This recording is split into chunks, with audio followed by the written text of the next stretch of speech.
And even though I act crazy, I'm still grateful that you made me. Dear mama. Dear mama. Man, big love to all the mothers.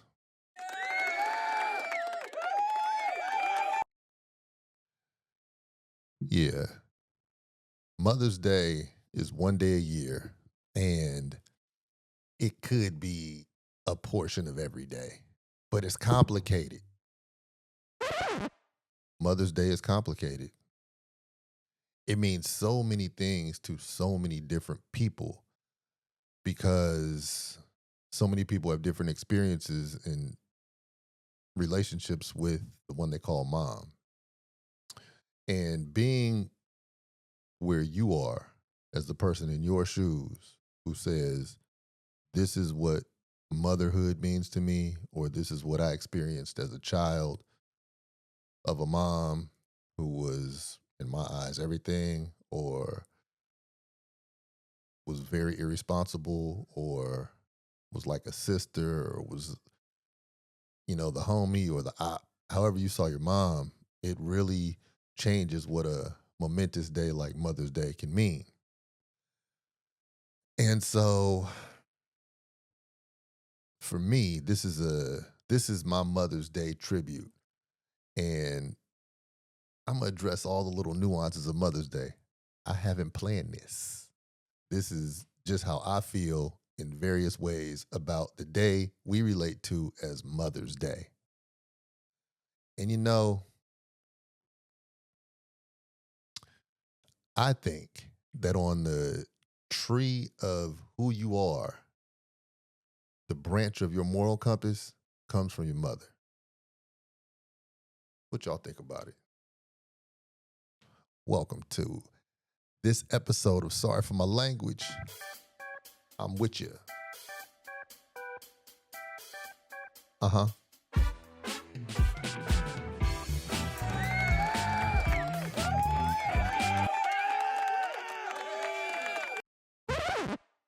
Enough, guys. Hey, well, look, it's good to be back. I went out of town for a little while. I went out of my mind for a little while. I went within myself for a little while. And the microphone is still here. How about that? And I'm glad you're still here with me. And when I say out of my mind, I mean, I made a couple breakthroughs with myself. And I'm growing a lot right now. I'm growing a lot. I identify as a student of the world. And you never know when you're going to be sitting at the desk getting a pop quiz. You never know. And when it happens, you got to take the test and you got to pass the test. And even if you pass the test, you got to know that's not the end of the course. It's going to be more tests. Life is the test. Not to be all profound or try to be, but one thing I'm going to do today in honor of the mothers, my elders, who I just saw just recently, on this episode of Sorry for My Language, I am going to watch my language. On this episode only, though. So this is the only time that you get me not off the top. You're going to get me in mode, knowing that I'm going to send it to them, and they're going to watch it. You're going to watch this, Nana.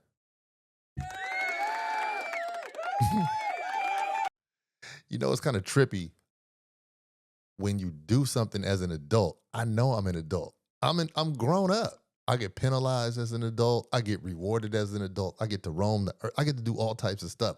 I've been grown. But it's something about that hierarchy of motherhood, even mothers who aren't your mom, but they're like your, they can still tell you what to do and offer their opinion. Brenda, if they say they don't like something about what you're doing, then you gotta give them that love. You gotta be like, all right, you know what?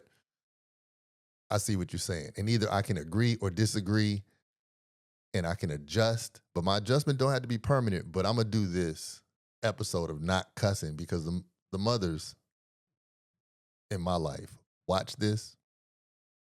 I'm not talking about your 30 something, 40 something, 50 something year old mothers. I ain't talking about y'all. I'm talking about the mothers on mothers.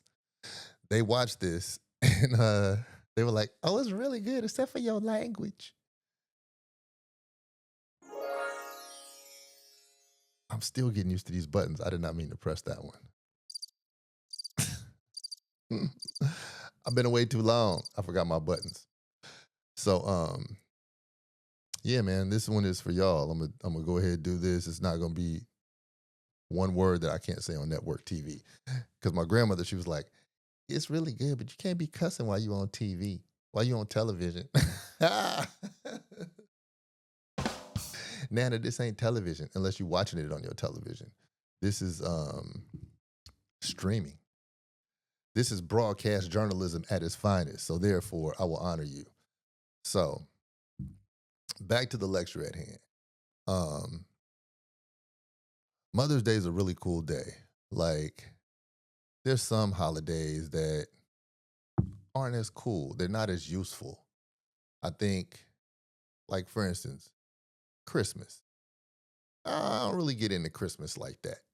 You know, it's good for businesses. It's a great business end of the year holiday. Get the money on your books, get money off your books as a business. But how long we gonna be believing in reindeer? Like, how many generations of children are gonna be upset by the fact that they walked in and saw their parents wrapping gifts and realized that their parents been lying to them for like the first 6, 7 years of their life? What we gonna do? Like, how long we gonna do Christmas? You know, we could call it winter solstice, and then we could really get into it. We could really get into, you know, what that time of year means the days get when the days get shorter and then they pop out, get longer into, you know, and the things in nature go in themselves and start to create new things. And then we could do that with ourselves and we could celebrate something real. But all this Santa Claus business, man. So Christmas, I think, is a pretty useless holiday. For at least for the way it's presented. Uh I like Thanksgiving. Thanksgiving is cool. I just don't like the origin of it. But I like when groups of people get together and give thanks. Now, the origin of it is whack. But hey, if you could find an excuse to get people around each other and they just start giving thanks and then they start pitching in and they feel good. Because every Thanksgiving at about 4 o'clock, it gets real cool. It's like everybody starts leaving the street, going to where they got to go. You know, they might have been playing football earlier or something, or I don't know, whatever you were doing, whatever you may have been doing. And then you go, you know, take your shower, get your clothes on, gather up. I don't care where you from, how it works. It's like a certain time of day, Thanksgiving. Everybody gets together and it's all lovely. And I like that.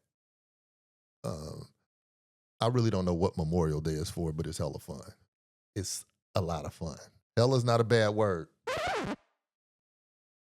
But yeah, Memorial Day is cool, but it makes no sense. But Mother's Day, which is why we're here. Mothers. Mothers. First of all, round of applause for the moms.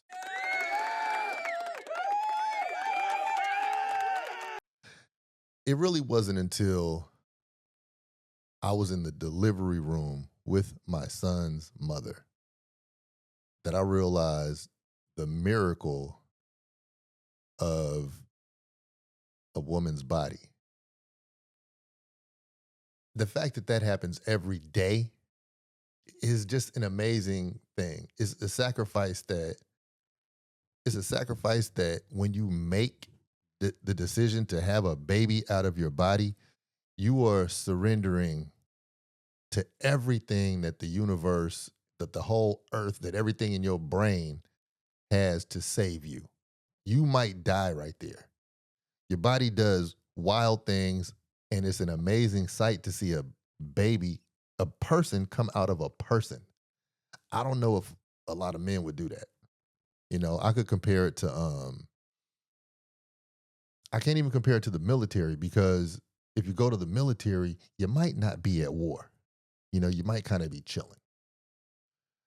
Um, I don't know what to compare that to. There's nothing that compares to giving birth. And for all of y'all who have helped somebody give birth or seen the miracle of birth, it's just truly above and beyond a high 90+% of the things that you will witness in your life. I can't imagine how it feels, and I don't want to know. I remember Carol Burnett, the comedian. Shout out to Carol Burnett too, by the way. She like that. She said giving birth feels like if you grab your bottom lip and pull it all the way over your head. Hey, I don't want those problems. But that's where motherhood begins. Okay. Another it's but it that's where the actual motherhood begins. But the embracing of the idea is once a mom loses her independence. And that's the day she finds out she's pregnant. You're not independent anymore. At this point, you have a codependent for at least the next 9 months, or you have a dependent for the next 9 months. So you can't just do everything that you want to do, or else your baby gonna come out with one of them smooth faces, like looking like a pear, you know, eyes on spread apart, looking like a little lamb baby. You know, you don't want no lamb babies if you can avoid it. Let's give it up for the lamb babies. It's not your fault. Moms was drinking and partying and probably fell down in a drunken stupor while you were just trying to nurse. It happens. But the moms who really take this responsibility, this gift on in a real way, um, we love you. We truly do. Nothing will go right in this world with the moral compass being twisted the way it often gets twisted by um, people who get separated from their mothers for whatever reason. I don't know. I don't know. It's various reasons. Y'all saw Dumbo, y'all saw Bambi. You see how the youngins get separated from moms. Moms might get carried away to the circus of the street. It happens. But to be provided a nest in which everything that you need as a invalid baby, just able to just do primal things, no critical thought, no nothing, and to just be provided for those critical years, with the emotional support, the hugs. It's never too hot, it's never too cold, it's never too damp, it's never too dry. Like, just to have climate control of your life there. That is something through all situations with the mothers who make it happen. We'll talk about the fathers later, okay? But moms is for you. Um, you just got the climate control, cruise control of life right there at your fingertips. And it is something that is to be marveled at when you look at it objectively. Because there are several years of self sacrifice that it takes to be the one. Because it's mama's baby, papa's maybe. A lot of dads dip out. A lot of dads aren't half the adult that the mom is. And so the dads dip out and then they say several reasons why they didn't have to be present. As if sacrificing a kid's life is the kid's fault. So then you go out and as a dad and you think that you're the man and you're this and you're that and everything is her fault and that's why you're not part of the kid's life. Then you go talk real loud about it to everybody else about how it's her fault. Meanwhile, the kid is sitting there like, yo, I'm just a young eagle in the nest. Give me a shot. Pop, I need some worms. I need a little ferret or something to the nest. Can you bring something? Can you show up? Can you show me how to fly? A lot of times Papa ain't there, but it's mama's baby, Papa's maybe. And that's just the way mammalian nature works. That's where the moral code gets broken. But then you got moms. And sometimes a girl, a young lady, a woman, a mature woman gets pregnant and has a baby and does not know how to be a mother. And she's just as scared as the baby coming into this world. She's just as scared as the dad who ran away. So sometimes it's a lot of fear associated, but they stay there in that batter's box. They stay there in that batter's box. And day after day, they hit that pitch. Pop, breakfast. Pop, I made lunch. Pop, I gave you a hug when you came home from school. They just hitting them out the park. Pop, here's your dinner. Pop, you need help with your homework? I mean, mamas be batting 850 for about 16, 17 years. Amazing streaks of love. Amazing. And I think the way that we look at it sometimes is that that's what's supposed to happen. And as the child, you often don't understand until you're an adult because that's all that you know. Whatever's going on, that's all you know. And so the mother's not the best advocate of herself to say, I do this and I do that and I do this. Cause then you're like, damn authority figure. That's too heavy for me. But I think the conversations of motherhood need to be circulated more so that people can understand what motherhood entails from the mom. The fact that she might be very confused. The fact that she might be mourning her independence, but feel guilty for doing it. She might want to be independent, but she's like, dang, but I would be so lame for still wanting to run around. So then she punishes herself to make herself stay there. And when I say punishes herself, I mean just like emotionally. But moms, it's okay to still want to feel independent. It's okay. It's just that right now you've chosen a path that demands a different part of you. But it's not bad to feel a certain way. It's not bad to admit that to yourself. You're not a bad person. That's your new thought. Um, as men who deal with women who bear children, men, we have to understand that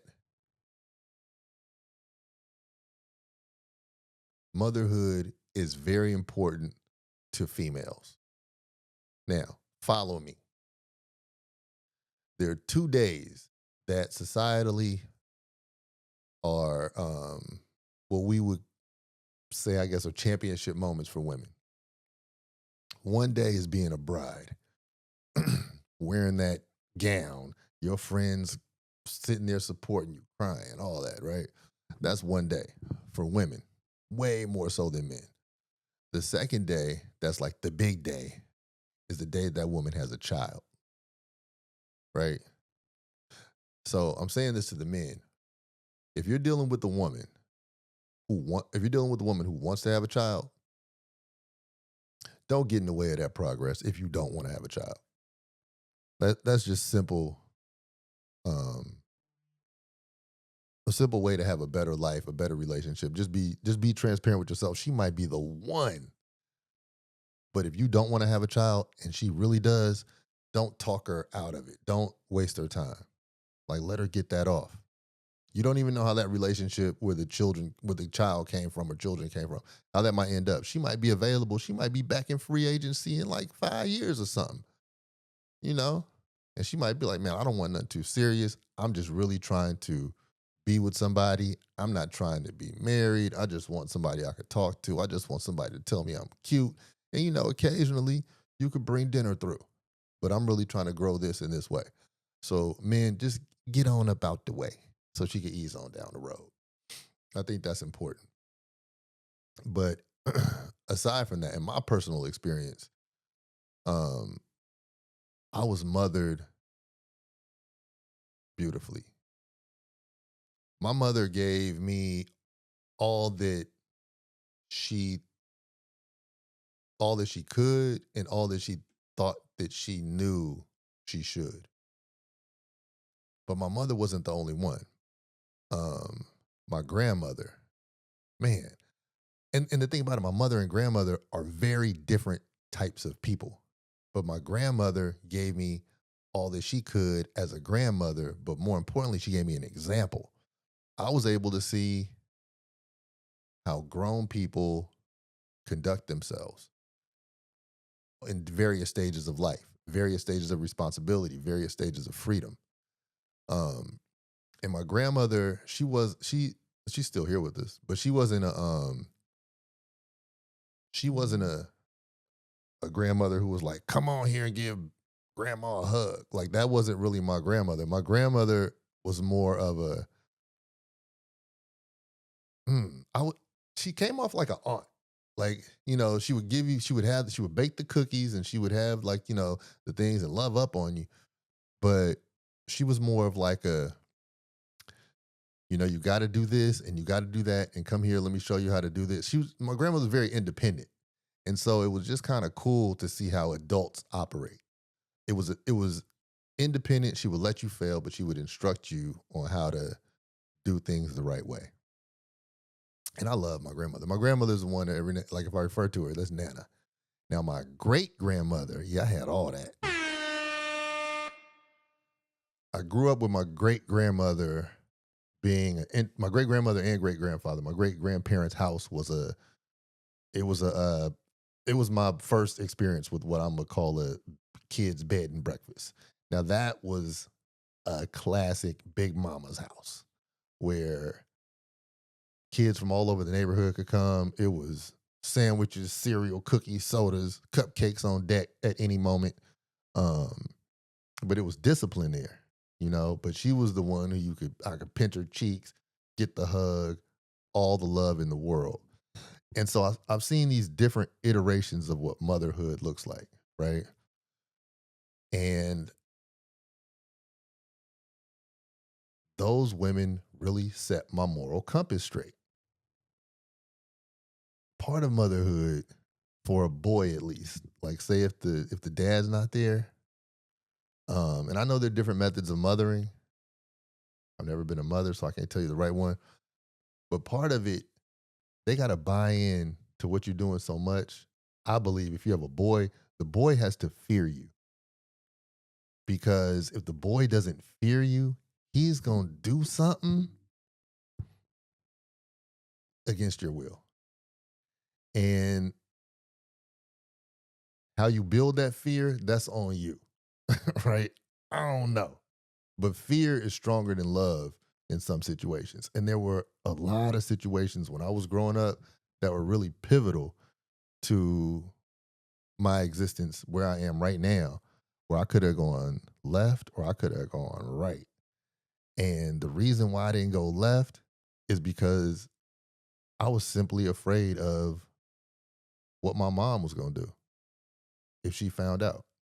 It had nothing to do with what the circumstance held for me at all.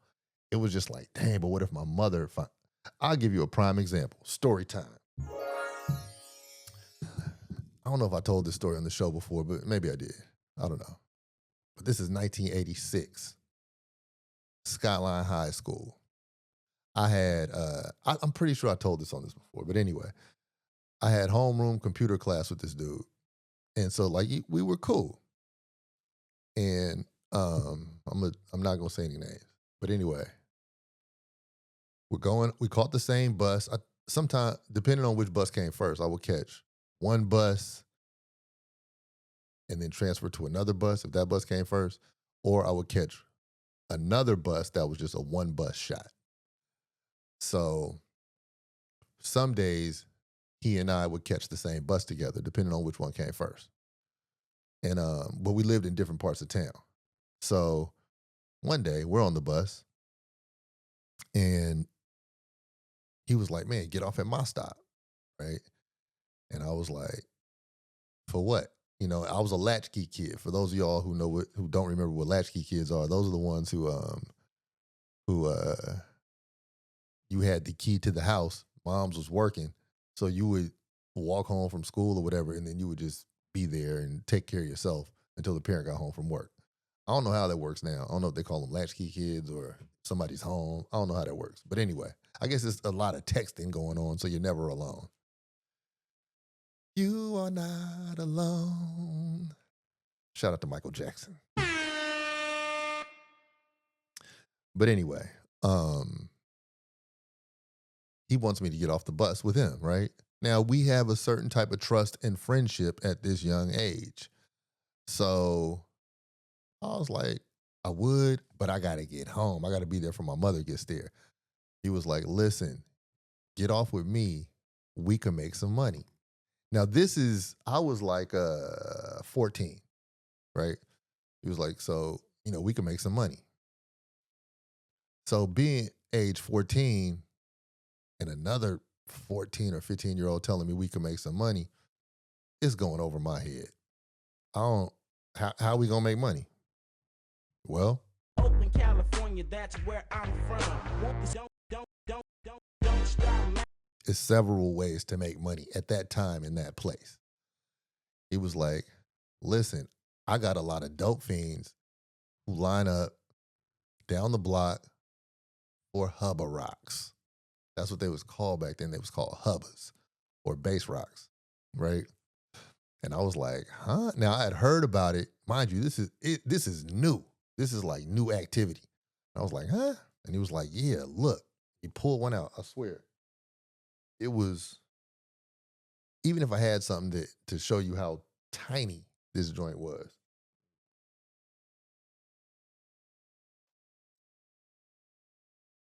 I don't know if you can see this. No, you can't, right? Let me see if I do like that. No, you still can't see it. It was smaller than this.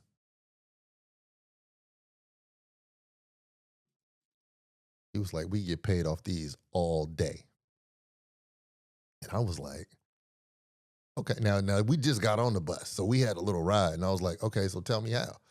And he was like, man, you just show one of them. The one of them gets it. And then the other one see that one of them is smoking. And then they all start running up. And you got a pocket full of them.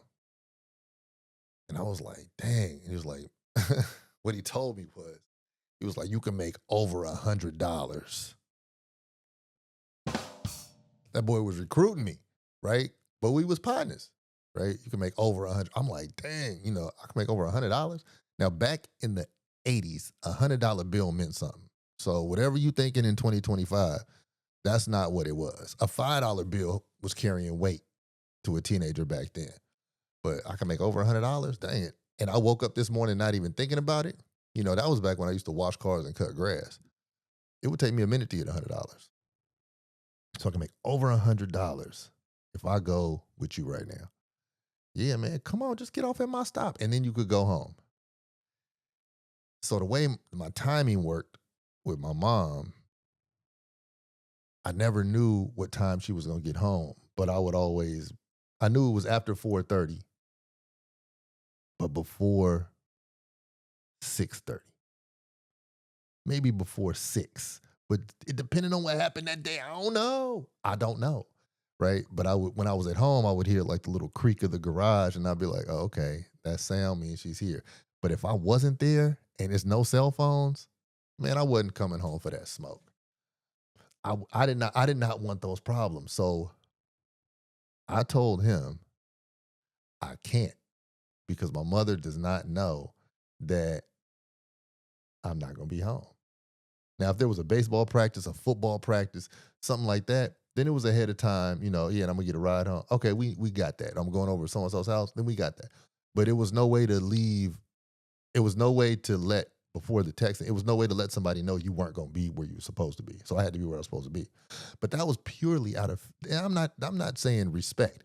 That was out of fear for what would happen if I didn't make it home before her. And that kept me out the streets at a time when selling crack sounded good. This was before Lynn Bias died. This was before it was called crack. Okay, this was when the streets was like had a rebirth and it was super new. And certain people had money, but it wasn't, the game wasn't played out at all. It was an infant. The game was infant at this time. So the healthy fear is something cool. But you can't be a tyrant, right? Because then you're gonna produce a rebel. So, there's just a balance that great mothers have. And um, some people are best friends with their mom. I I admire that. I think that might be something astrological. It's not so much about the hierarchy, but it's so much I'm a listen. It's more like I'm gonna listen to you. You could listen to me. We could talk. We could go out. Man, that's my homie. All that. That's dope. And then they still have that respect and some of that fear. That's when you get the. That's when you get the 360 deal of a mom in a good way.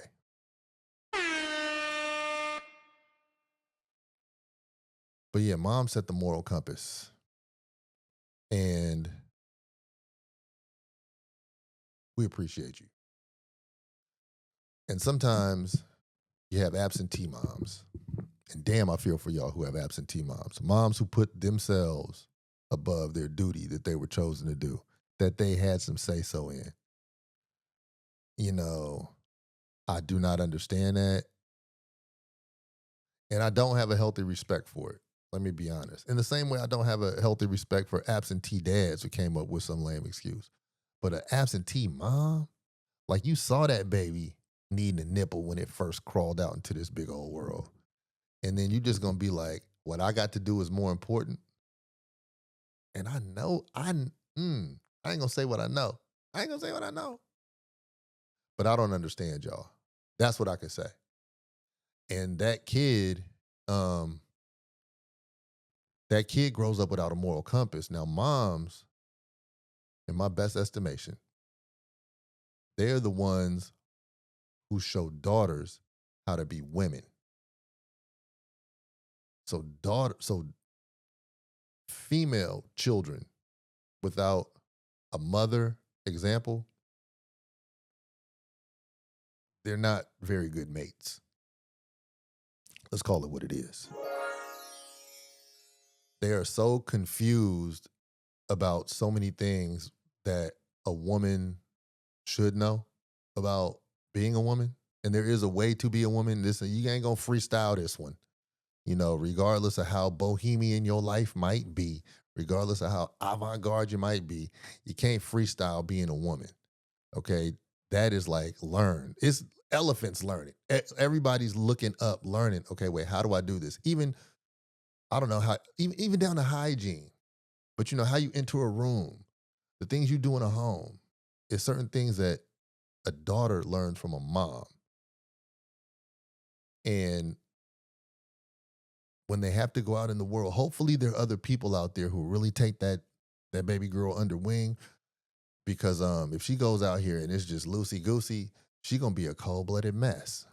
Look around at your friends with damaged relationships with their mom. Just look around. I, they're a mess. Make mental notes. But we don't have to continue this. We don't have to continue this cycle, you know? But it's real. It's over and over and over. That's real. And then so somebody got to do the work, right? Somebody got to do the shadow work. And then maybe that person does the work on themselves and then they become a good mother. But all this to say that the seat of motherhood is so very important. And the day that we take to appreciate these moms, man, that thing is special. Because even though I act crazy, I'm still thankful that you made me. Dear Mama. Shout out to Tupac for making Dear Mama. In 90s rap, it was always, you always had to have a mama song. I love my mama song on the album. That was an aspect that 90s rappers had. And I think that says a lot for Black culture. Um, Without the mother, man, Black people would be up out of here, super lost. I can't speak for no other cultures because I think from what I see, white culture is like male dominated. But the Black culture seems to be maternally grounded. And this is not discounting the father, but because the fathers are there and the fathers are in the society, but more than likely you go into Big Mama's house. They don't call that house Big Daddy's house. They just don't. And we cool with that because Big Daddy don't know how to cook like that. You know what I'm saying? Um, Big Daddy don't express himself. you know, if it gets rough and tough, Big Daddy ain't gonna give you that hug. You might be like, man, come on, let me show you how to change this oil. And that's being a good Big Daddy. But Big Mama got it right there. Big Mama gonna have like the nursery. She gonna have the kids in the community feeling comfortable at the crib. You know, so one thing that I think that we can do as non-moms is look at these superheroes as humans. And it took me to be about 20 years old when I realized that my mother was a human, that she was a person. Before then, and she helped market this to me, but she was like a omnipotent force of the world. Like a cloud of,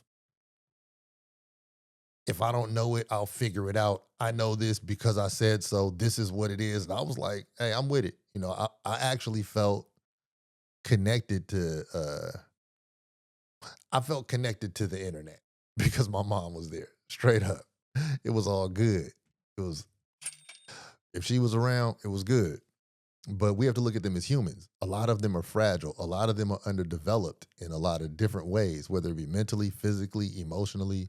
A lot of them cry, but they don't show us. A lot of them, they haven't figured it all out, and we have to look at it like that. And then two things. Number one, we can't take everything they say so seriously. They might be glitching. They might be going through it in the moment, right? And for men, that's really complicated because we're really held responsible for what we say. It can end up in a fight. But sometimes women just say stuff and they won't mean it tomorrow. I don't like it, but that's just how it is. And we have to look at that as the emotional burps that women let out a lot. And sometimes that woman will be your mom. And y'all got to realize, moms, that you just can't be burping emotionally and thinking that it's okay. Now, we have to accept that as your humanness, but that's the part that you got to work on too. Because what we say can and will be held against us in the world. And what you say can and just might be held against you in this relationship of child and mom. But we have to understand that the moms, they sometimes make imperfect decisions. Um, and it's not malicious. They just don't know. They don't know everything.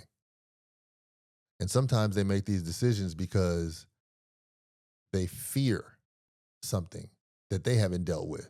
So they'll put their fear in your life.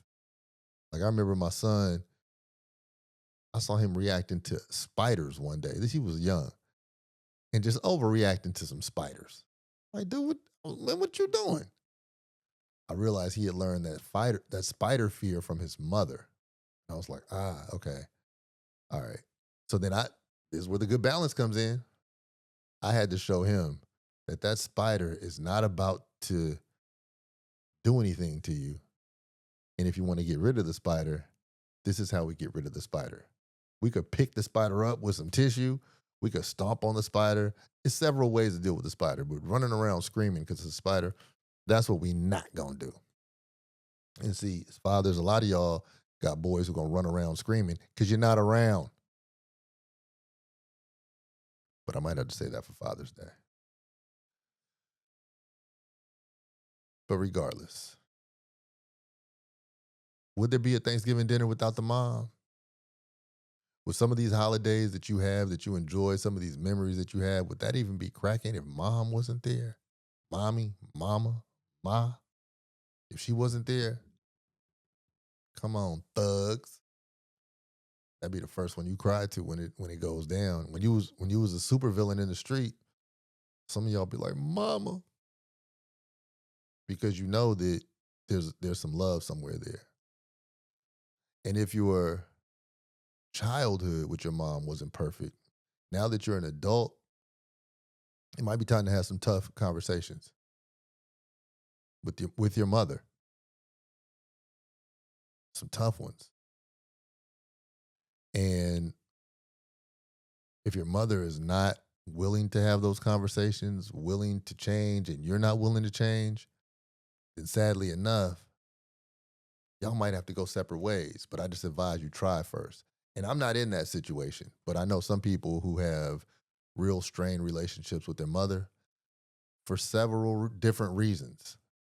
But I just advise you, you have the tough conversations and then redefine what your relationship is like in that family, in that household. Um, Man, more than anything, I'm grateful that I came up the way I came up. Um, I'm grateful that I've aged to another stage to be able to look back and see why all the mothers in my life did some of the things they did and how they did some of the things they did, because it teaches me, some for better, some for worse. Some where I'm like, oh man, for this many decades, I thought this was the right way. And I realized, ah, that was a moral that was placed, that was a principle that was placed there because of fear. Or maybe because of what I might consider short-sightedness or whatever. But it's good for me to negotiate that and evolve, because the child is the evolution of the parent. So it's okay if you think differently, but bridge the gap. That's our duty as the child. So beyond all other things, um, to be honest, I don't know if me myself would have the patience to be a mom if it was at all possible. Um, so you mothers out there, you're amazing. You truly are. You're amazing. If I have one piece of advice, I would say to treat yourselves right and to not get so caught up in being a mother to the point where you suffocate the kid's growth with motherhood. The helicopter mothering, I don't think that's so healthy. The child has to see you also grow. You don't forget, you're also an example. So the kid has to see what life looks like. And you're one of the first people who the kid will get that template from. So, you can't just be the drill sergeant. Sometimes we want to look and, oh man, that's what life looks like. That's what a living person looks like. So sometimes that's very healthy. But all in all, um, if it's Mother's Day, if it's after Mother's Day, whatever day that you decide to celebrate that woman, I mean, you are inside of her body. You are her. It's bizarre how this biologically works when you really want to think about it. But while you got the time, just honor the person that you are magnetically connected to, cosmically attached to. And if you don't get along so well, get to the baseline of what it is through conversation. Don't just deal with the surface and say that you feel hurt. Like, write a letter, have the talk, take a walk, but don't let death come upon one of you and the conversation hasn't been had. Yeah, it's grim, but it's also very natural.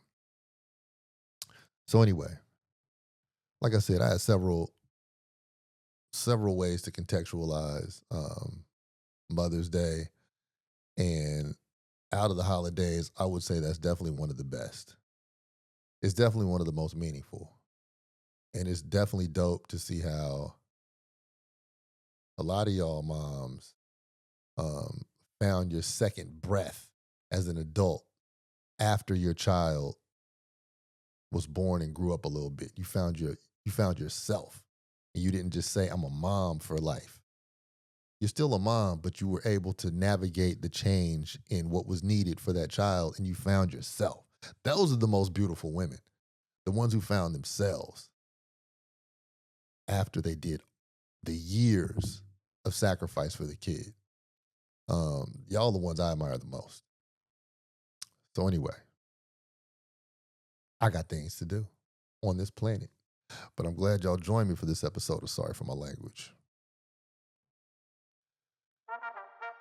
for all of you, from me. I got through it without a 4-letter word or a 4-syllable word that network TV would have to bleep out. Nana, this was for you. I love all of y'all. Go to grindstoneuniversal.com. Get fly.